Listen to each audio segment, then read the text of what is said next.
everyone, welcome back to my channel. My name is Anna, and in this video we're going to talk about all the audiobooks I have recently read or listened to, I guess.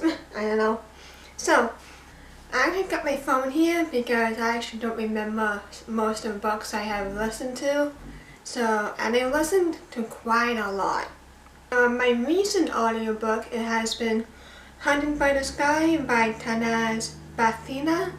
So this book is actually has Persian and Indian to it. It's more inspired by medieval India, which is actually I never read anything from medieval India. So I thought it was a cool read to do. And we follow a girl named Gul who watches in horror as her parents get murdered at the hands of a ruthless ruler. And then by vowing vengeance, Gul joins a rebel group of women where she understands her magic. The way Gul meets a young boy who is trying to find himself a destiny, but sparks fly when the two meet. So this one was okay. I gave it 3 stars. I mean, there were some parts that I liked, some parts I didn't. And I don't know, like I just felt like almost the beginning of the book, like beginning and middle-ish was almost too slow. Like something will happen, something wouldn't, and then I just hate those kind of pacing. And I feel like it interrupts the actual flow of it. Yeah, I just didn't really like the chemistry between Gul and Kavaz.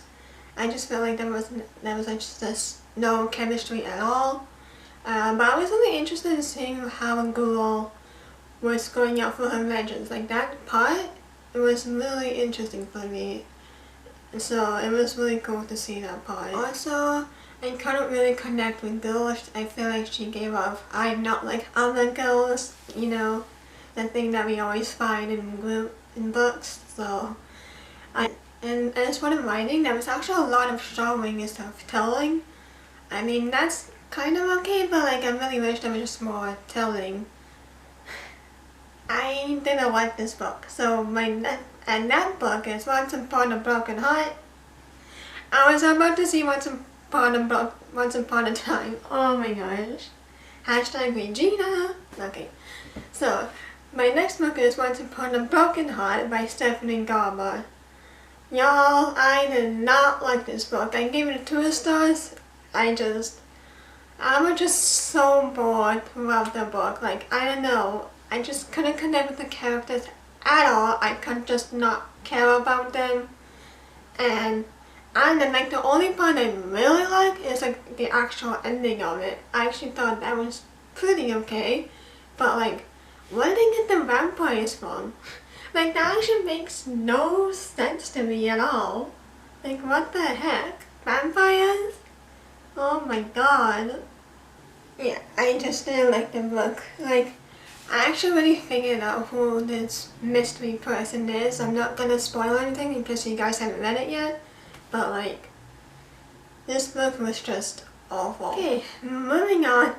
My next book is Gilbert by Marissa Mayer. So, I actually like reading about Rumpelstiltskin stories. I thought they're just quite fascinating. And the ability to like, you know, like straws to turn into gold kind of thing.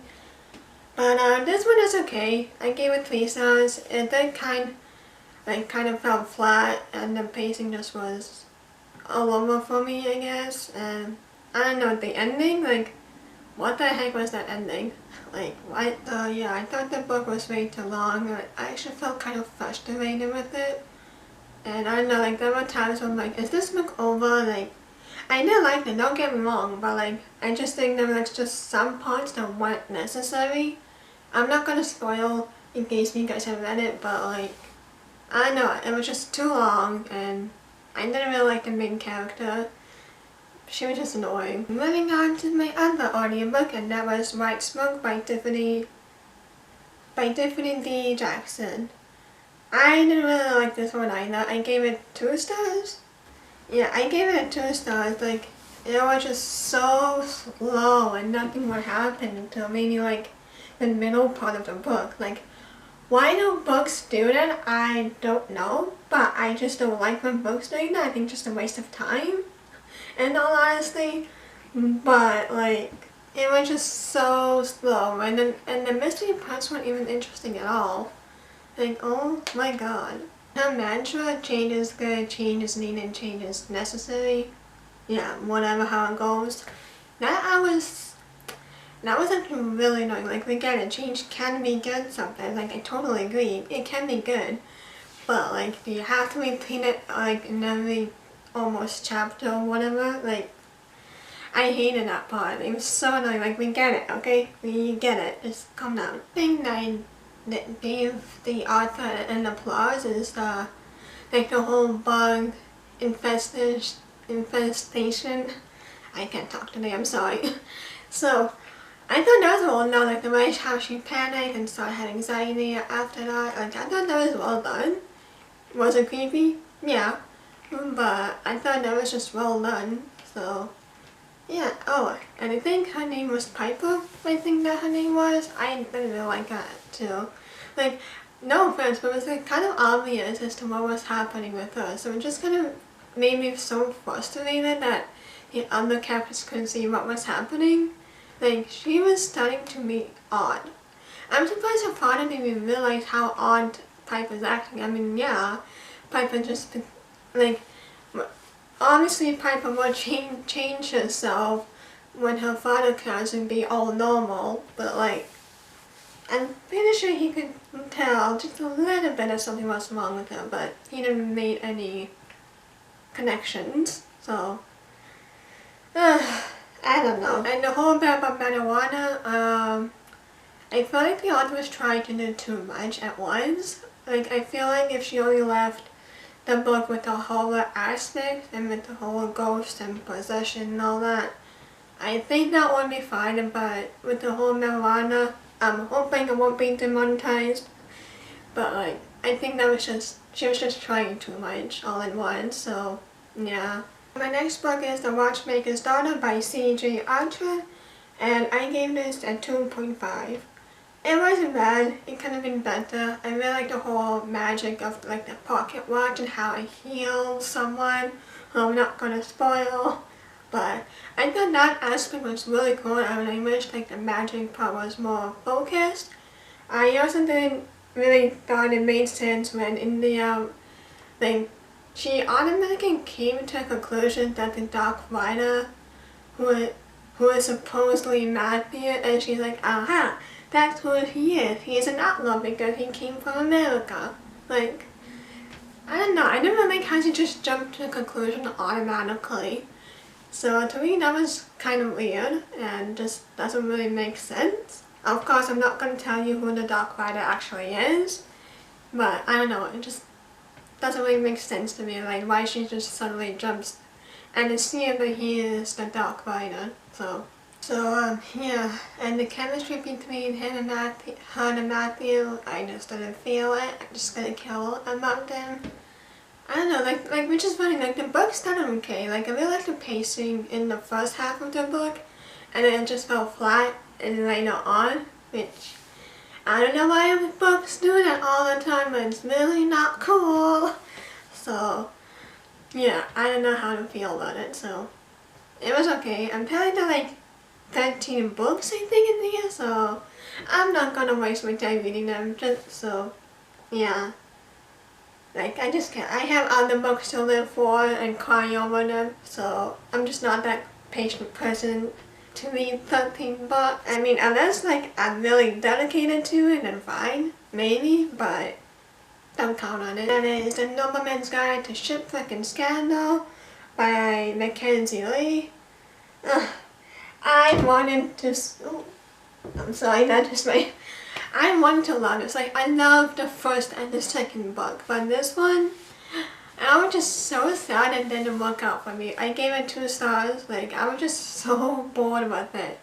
I mean, it was cool the way how Percy was trying to find his mom and all that, but like, it could have been so much better. And honestly, like, I don't know, Percy just seems kind of flat to me. I really enjoy watching you and, what was her name again? Oh my gosh, what was her name? Felicity. Wow. I really like those two, but Percy, he just seemed flat, and like, was I excited to see Felicity again? Hell yeah, I was, but like, I don't know. I just couldn't connect to parts that you think. I don't know. And also, I actually thought this was somewhat a bit of a serious read. Maybe it's just me, but like, it didn't really have that much of a humor like how it was in the first two books. And so, yeah, I don't know, to me it just felt like the joy and like the happiness that I had when I was reading the first two. Like, I don't know, something was missing in this book, that's for sure. Something was missing. And my final book is, well, this is actually not my final, but I just read way too many audiobooks, so I might do a part 2 of this, I don't know, but I just don't want to make the video long. I don't mind watching an hour video, but sometimes it does get on my nerves and like I got better things to do, so I'm hoping this will be about 20-15 minute kind of thing. So yeah, so my final book is The Candle and the Flame by Nafisa Azad. I'm sorry if I said her name. Who lives in the city of Nur, a finding stop along the Silk Road. And the music of mirror light just fills the air. And people of all faiths weave their lives together. There's a lot of representation in this book. There was like Indian, there was Pakistani, and there was Arab, and there was also a lot of Asian ethnicity as well as with religious is Hindu and Islam were also being presented as religious, so I thought that was pretty cool. Like, it was interesting to see that side part since I'm not too familiar with them. Like, I know what they are, but like, as far as my knowledge goes, it's not that much, so it was really interesting to see how it is. And it was an okay book. I gave it 3 stars. I did struggle with it, but it kind of got picked up later on, which again, I don't like when books do that, but it was okay. The author described the food. Oh my god, the food sounds so good, it makes me jealous. So I really liked that part, and the writing was really good. I didn't like it, and it felt too choppy or awkward or however. It was really good. I thought that was well done. I never like how the execution of the story itself went. It could have been better, but I still did enjoy it. So like, I thought the woman was great, and the character Fatima, she was okay too. Nothing really special about her, sorry. But I love Yuzia, she described the dresses. Oh, the dresses, like the way she described them, oh my god, it sounded so beautiful. So that was really nice done. It was also political books, and this is about feminism as well. I mean, the political was okay, I just don't really like books when it's all political. I mean, this book wasn't just about politics, which is good because I would have been so bored. But it was okay. I kind of liked the characters. They were okay. I also like Fatima and Suraiya. I think that's how you say your name. I'm sorry if I said it wrong. So they're actually adopted, and I think their relationship was beautiful, and how they just connect. I think that was just really beautiful. Okay, and I think I'm gonna end the video here. I just don't want to make it too long, so I won't bore you guys. But if you like this video, give it a like, comment down below on audiobooks you have read, subscribe, and all my social media links are down below, so go check them out and give me a follow if you want more bookish content. And I'll see you guys in my next one. Bye!